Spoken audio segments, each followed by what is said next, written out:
A educação sobre a síndrome de imunodeficiência humana, ou a SIDA, abrange a aprendizagem de conhecimentos sobre o vírus e sobre a doença.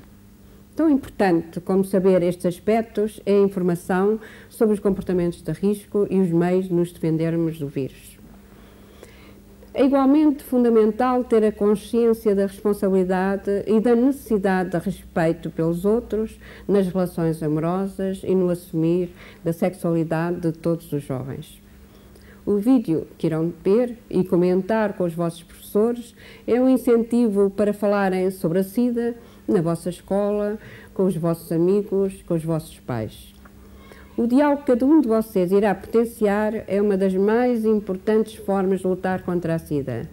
Contribui para evitar medos injustificados e ajuda a decidir sobre os comportamentos mais adequados face a esta nova realidade.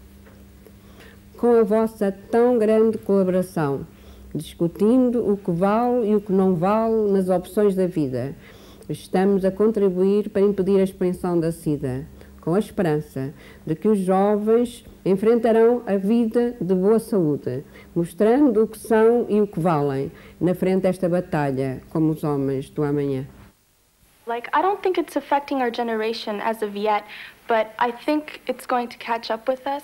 We joke about it. We never really seriously talk about it. It doesn't seem real. Like pregnancy and stuff like that's real.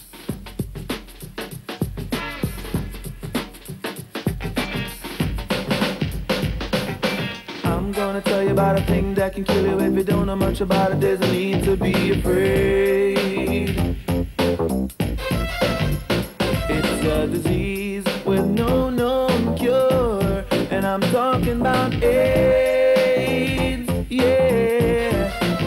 If you use drugs with a needle injection, it may spread the virus, HIV infection. So practice safe sex, use a latex, be smart, keep a partner for your own protection. Don't point your life in the wrong direction. I'm talking about AIDS. Acquired immune deficiency syndrome knocks out your body's defense system against illness. This means that people with AIDS get diseases that most of us can fight with ease. And it's these diseases, not AIDS itself, that can be fatal to your life or to your health. AIDS. Practice safe. AIDS.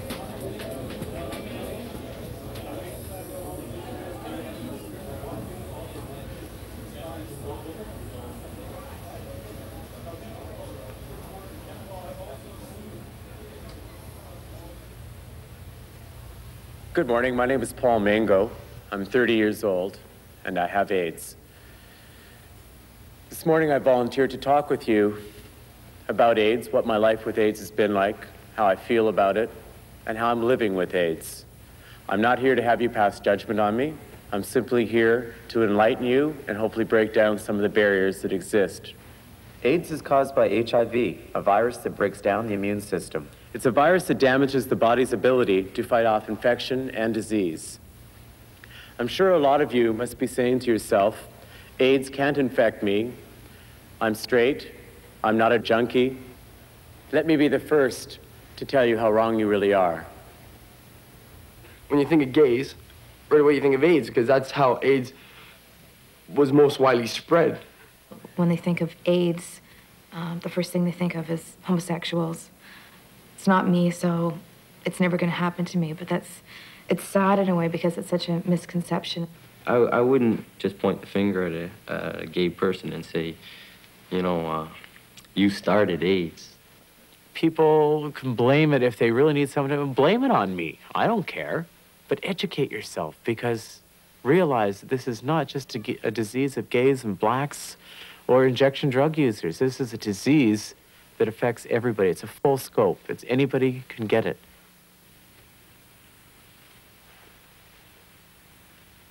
My name's Ken, and I'm 17. I'm HIV positive. I don't want the whole world to know who the person is behind this mask. All that's really important is that I'm 17, and it happened to me, and it can happen to you too. I was at a party one night and somebody brought out some cocaine and somebody else brought out some needles, and I guess I seen everybody else doing it, so I figured, well, might as well do it. I got it because I thought I was doing a buddy a favor by sharing a needle with him.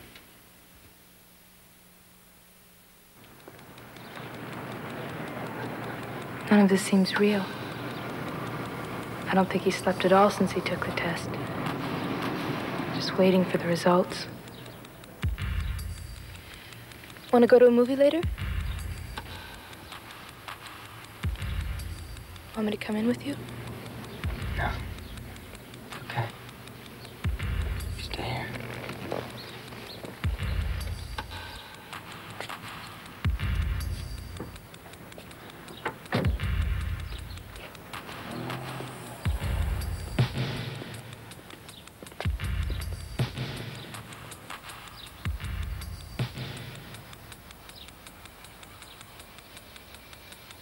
If he has it, what about me?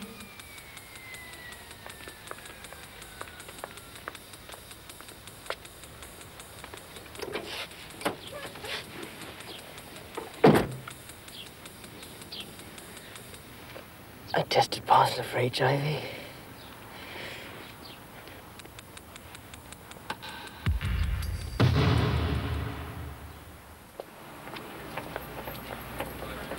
My name's Patrice. I'm 36 years old and I have advanced HIV disease.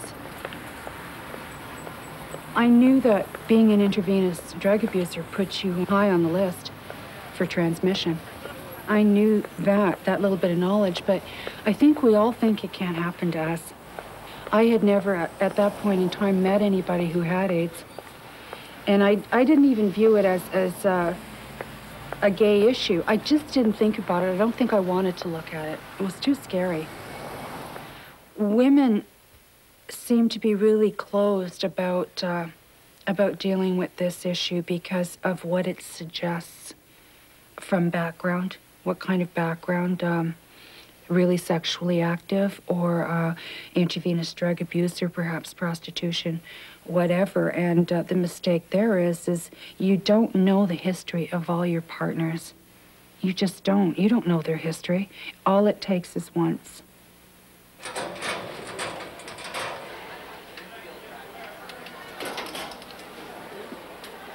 Hey, come here for a minute. I've got something to tell you. What is it? Did you know that Andrew's sleeping with Jennifer? Really? She used to go out with Evan, didn't she? Yeah, I think you're right. Although Evan was with Sheila for like a year. Yeah, but Sheila told me about this one time after a party. She and Lon, you know. No way. I thought Lon and Andrea were like this inseparable couple. Yeah, but what about Andrea and Charles? Everybody knew about that. What nobody knew was that a couple of years ago, Charles shared a needle with someone. He doesn't remember her name. And she had AIDS.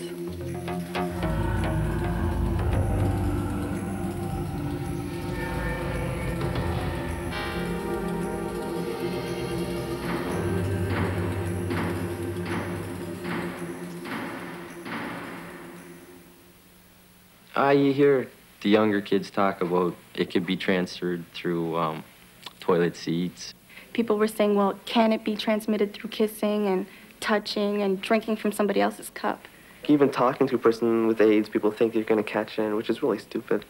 And some people even think touching, you know, but that's because they're massively afraid. Ed was a cool guy, a bit of a jock, and he always wore the tongues of his tennis shoes on the outside. Until one day, Ed heard about AIDS, and he found himself caught in a web of rumors and lies.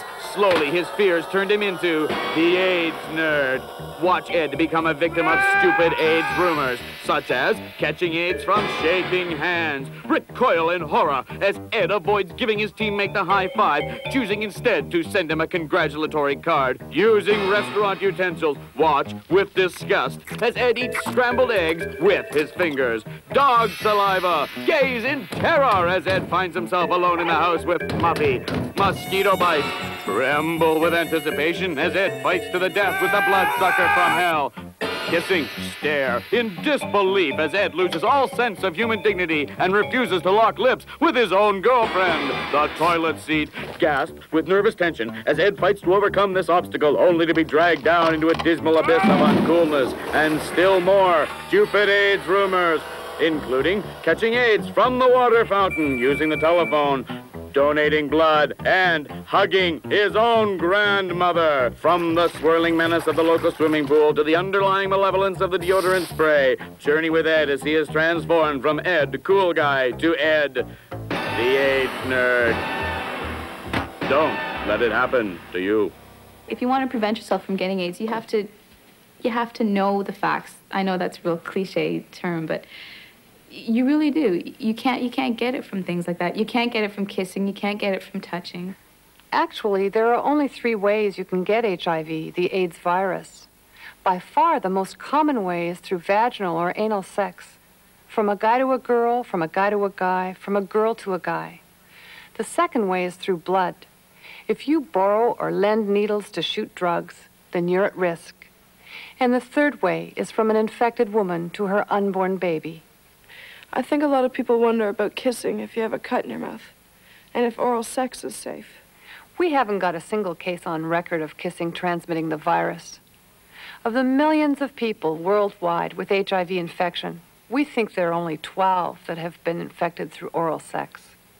Some people I know who don't use any form of birth control, they get pregnant, but they don't even think about getting AIDS. Well, this is the age of AIDS, and we all have choices to make. The safest thing is not to have sex or take drugs. If you choose to have sex, then use a condom. If you're not ready for safer sex, then what's the rush? There are lots of other safe, sexy things you can do instead. Touching, petting, massage. Use your imagination. But play it safe at all times. Statistics prove that an AIDS infection is usually distributed by a needle injection through blood and semen, sexual transmission, not from sneezing, hugging, or just kissing. So be careful if you're sexually active. You may be attractive, but in fact, if you don't want to catch it, so you can never give it, you're fond of your life and you really want to live it, practice safe sex. Hi, I'm Pat Mastroianni. You may know me as the practical joker from Degrassi Junior High, but what I'm going to be talking about is serious. It's about condoms. And for you guys who are sexually active, it really is important that you use a condom, or a rubber ducky, or a ski mask, or a raincoat, whatever you want to call it. But they really do come in handy when you want to avoid an unwanted pregnancy. And they do protect you from sexually transmitted diseases. So don't be a jerk and don't do something you're going to regret. And for you ladies out there, make sure that your partner dresses for the occasion.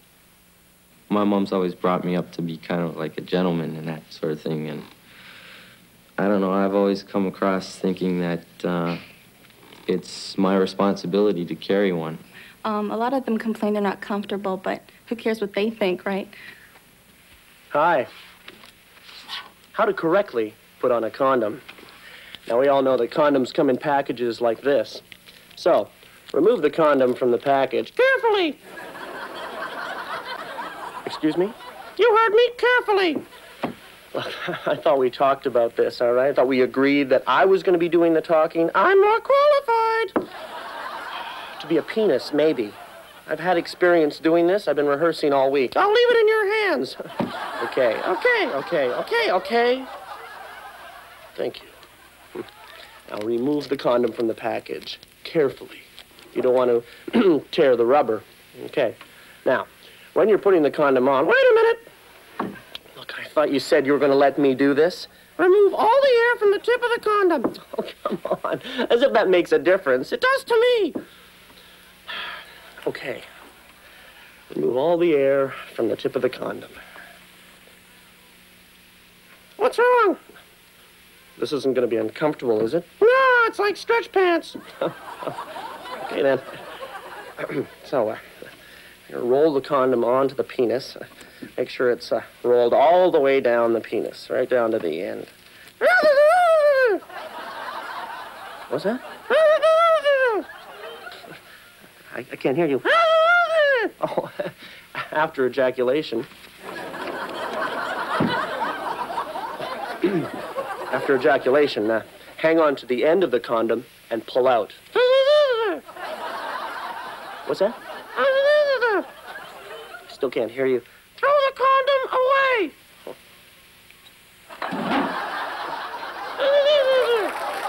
Thank you. A lot of people say it's really embarrassing, so they won't use them. I, myself, on the other hand, think it's a great protective, not only for pregnancy, but from any STD, sexually transmitted diseases, or AIDS. So when I'm with a girl, I go, hey, it's the best for both of us. I just think you've got to know someone before you can get into any type of intimate relationship. And if you can't get into that, if you don't know them well enough, or if you're too afraid or embarrassed to ask them, you shouldn't be in this situation in the first place.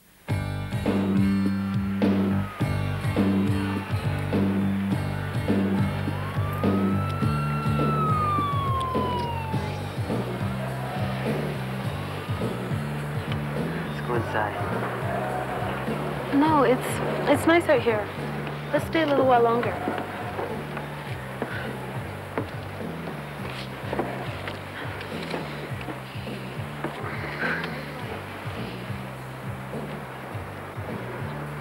Why do I feel so nervous? It's not like we've just met.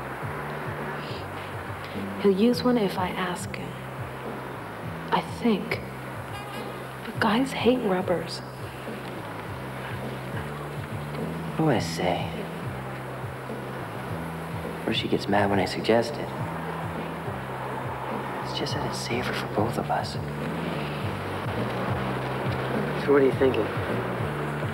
Nothing.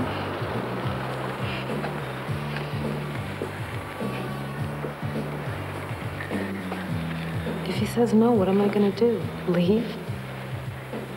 Here. Thanks. I like him so much.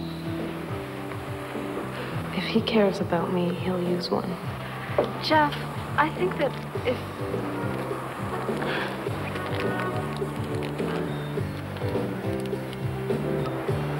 I know you're on the pill, but I just thought, well, maybe we should use this too. Do you mind?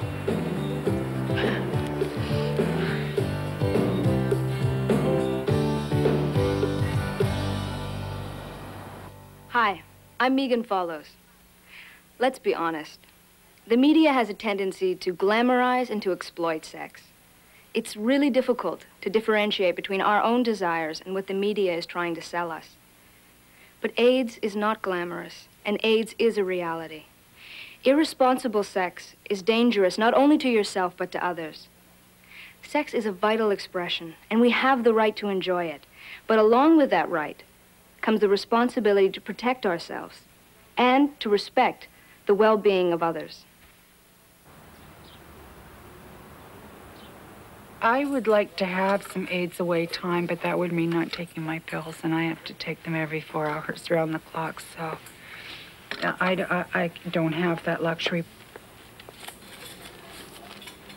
What I deal with a lot now is loneliness. I'm still getting used to waking up alone every morning. I always had a relationship. You know, there was always somebody open to being with me. It would be nice to have intimate friends. I don't have a lot of intimate friends. And I certainly don't have any sexual relationships at all anymore. So, yeah, it gets lonely. But, it's a painful disease when you look around and you get close to... My social life now is with mostly people that are infected. And they're just so young, you know, and one week so-and-so's okay, and the next week he's lying in a hospital bed and he's hurting. And you start thinking, my God, when's it going to be my turn? And comparing, you know. A friend of mine passed away on the weekend, and when we were at the funeral, one of the guys that I know that's very close to me and has a lot of the same symptoms turned around and looked at me, and it was like, who's next? Which one of us is going to be next?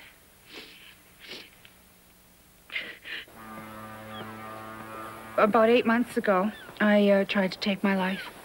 I got really tired, just really tired of being tired, and really tired of putting up that I'm a lot stronger than I am. It's energy draining.